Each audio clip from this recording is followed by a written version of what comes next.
ഒരു പ്രധാനപ്പെട്ട കാര്യം ഈ ഓഫർ തട്ടുമായി ബന്ധപ്പെട്ടാണ്. ക്രൈംബ്രാഞ്ച് കഴിഞ്ഞ ദിവസമാണ് അന്വേഷണം ഏറ്റെടുക്കുകയും ചെയ്തിരുന്നത്. ഇതുമായി ബന്ധപ്പെട്ട് പരിശോധനകൾ തുടരുകയാണ്. ഇന്നലെ അനന്തകൃഷ്ണൻ്റെ കടവന്ത്രയിലുള്ള ഓഫീസിലെത്തി രേഖകൾ പരിശോധിച്ചിരുന്നു. കൊച്ചിയിൽ തന്നെ 2-3 ഓഫീസുകൾ കൂടി അനന്തകൃഷ്ണന് ഉണ്ട്. ഇന്ന് ഈ ഓഫീസുകളിലെത്തി രേഖകൾ പരിശോധിക്കും.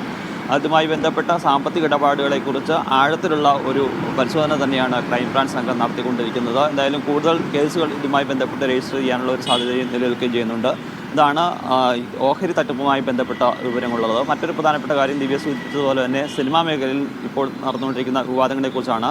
പ്രൊഡ്യൂസേഴ്സ് അസോസിയേഷൻ കഴിഞ്ഞ ദിവസമാണ് ഒരു യോഗം ചേരുകയും അതിനുശേഷം സിനിമാ സമരം പ്രഖ്യാപിക്കുകയും ചെയ്തിരുന്നത്. പക്ഷേ യാതൊരു തരത്തിലുള്ള ഒരു കൂടിയാലോചനയും നടത്താതെയാണ് ഇത്തരത്തിലുള്ള ഒരു സമരം പ്രഖ്യാപിച്ചിരിക്കുന്നതെന്നാണ് ആന്റണി പെരുമ്പാവൂർ ഇന്നലെ വ്യക്തമാക്കുകയും ചെയ്തിരുന്നത്.